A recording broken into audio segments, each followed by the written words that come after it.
The text message from my mother lit up my phone screen like a warning flare in the quiet of my Seattle office. Thanksgiving at home this year. We miss you. Darling. Come join us. It had been 3 years since I'd stepped into their sprawling estate in the hills of Los Angeles. 3 years of polite refusals and calculated silence. But that word, darling, hung there like a hook, pulling at old wounds I thought I'd sealed shut. My name is Sophia Keller. And at 35, I'd built a life in tech sales that demanded precision, not sentiment. Yet here I was, staring at the Rocky Mountains through my high-rise window. No. Wait. The Puget Sound. Gray and unforgiving under November clouds, wondering if anything had truly changed. Or if I was just setting myself up for the same quiet erasure I'd endured all my life. I replied before I could talk myself out of it, I'll be there. The flight from Seattle to LAX was short, but I rented a sleek electric SUV at the airport instead of calling for a ride. I needed control, even in the small things. As I navigated the winding roads up to their Mediterranean-style villa, the familiar knot in my stomach tightened. Palm trees swayed lazily, mocking the tension building inside me. Their home screamed old Hollywood money, my father's fortune from real estate development, towers of glass and steel that dotted the skyline. But inside those walls, the real estate was emotional, territories claimed, boundaries ignored, and me always relegated to the outskirts. My mother opened the door in her impeccable designer ensemble, pearls gleaming under the foyer chandelier. Sophia, she cooed, pulling me into a hug that felt more like a pat-down. You look driven. Are those bags under your eyes? You work too hard. Honey, 30 seconds. That's how long it took for the first subtle dig. Wrapped in concern. Hi. Mom. You look rested. She waved me in. Already chattering about Olivia, my younger sister. 29. Freshly divorced. Back under their roof with her daughter, Mia. Olivia. The perpetual storm center, whose every crisis pulled the family into orbit around her. The living room was a shrine to curated perfection, plush sectionals, abstract sculptures, and walls lined with photos that told a lopsided story. Olivia's wedding, the one that lasted 9 months. Her baby shower. Her brief stint as an influencer with sponsored trips. My milestones? A single framed shot from my college graduation, tucked in a corner like an afterthought. Sophia's here. Olivia bounced up from the couch, her blowout flawless, nails like talons. You made it. God. We have so much to talk about. Ryan's being a total jerk with custody. But Dad's got his shark lawyer on it. Of course he did. I forced a smile, settling into the armchair they'd left for me, the one with the sagging cushion, just outside the warm glow of the fireplace. As Dad scrolled his phone from his leather recliner, I watched them. The energy was thick, expectant, like they were all in on a secret I wasn't privy to. And I knew why. Another bailout for Olivia. Another grand gesture to fix her latest mess. While I'd clawed my way through sales quotas and late nights to build my career, she'd floated from one whim to the next, dropping out of art school, maxing out cards on business ventures, marrying a guy she met at a club. I'd been the steady one, the reliable shadow, invisible until needed. But 3 years ago, I'd stopped being that. I'd started building in silence, turning their neglect into something sharper, fuel for a quiet revolution they couldn't see coming. Growing up in the Keller household was like living in a beautifully scripted play where I was always the understudy. I was 7 when Olivia arrived, a bundle of demands that reshaped our world. Be a good big sister, Mom would say, handing me bottles while she cooed over Olivia's curls. Dad's developments kept us in luxury, private schools, European vacations, but affection was rationed. I excelled early, straight A's. Debate team captain. Scholarships to Stanford. My trophies gathered dust in the attic. Olivia's finger paintings? Framed in the hall. You're so independent, they'd say. Like it was a compliment. Not a dismissal. Independent meant I didn't need them. So they poured everything into Olivia. The sensitive one who needed extra love. High school widened the chasm. I graduated valedictorian. Interned at tech startups. Got into Stanford on merit. The night my acceptance came.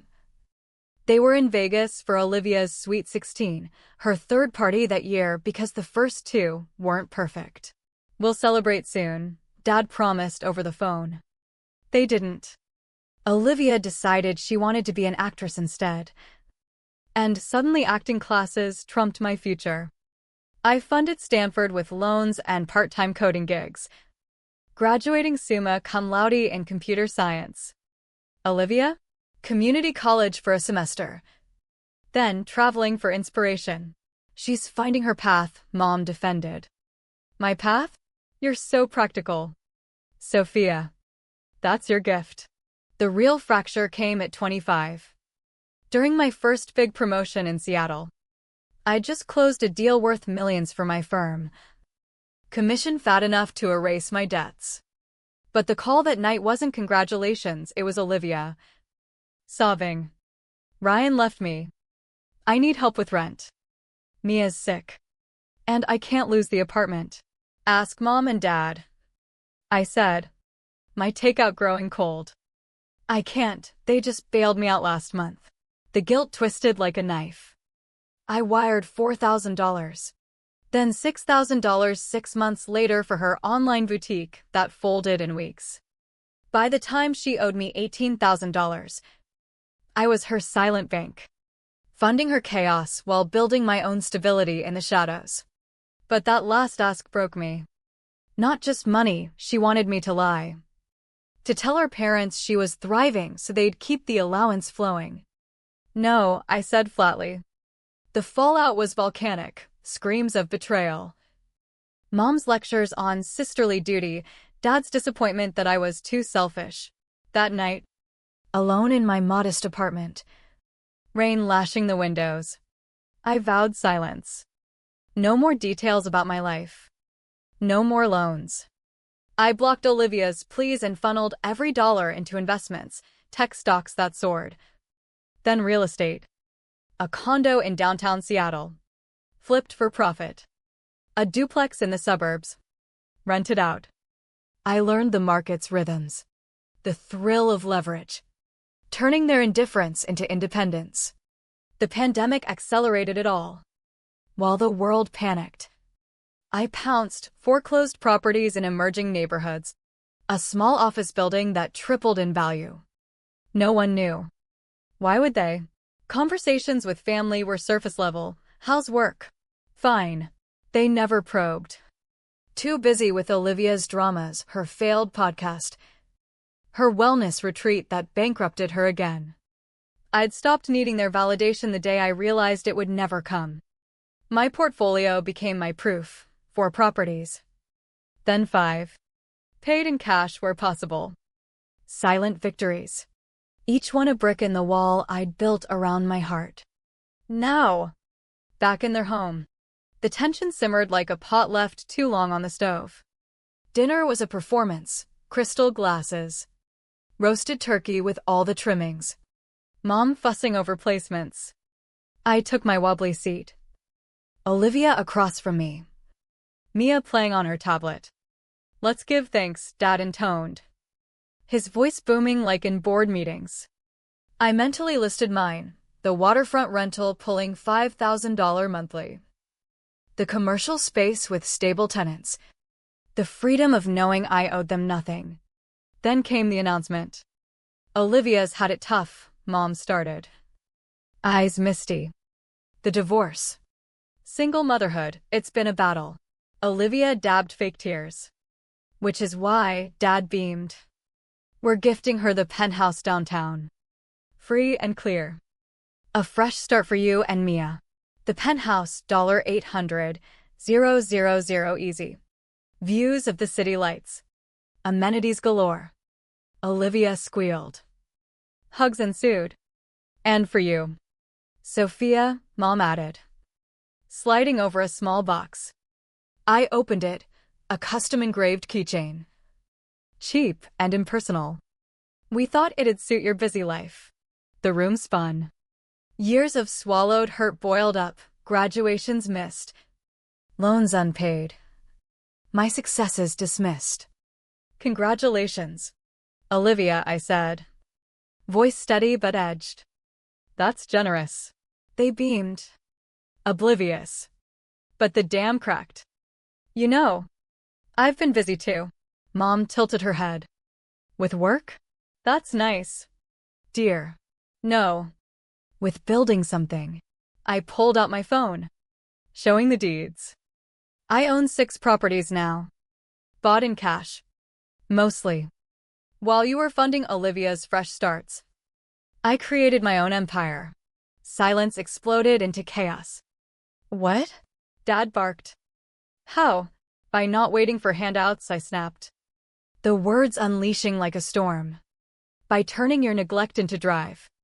You chose Hawaii over my promotion party. You took my loans without thanks. You made me the ghost in this family. Olivia's face twisted.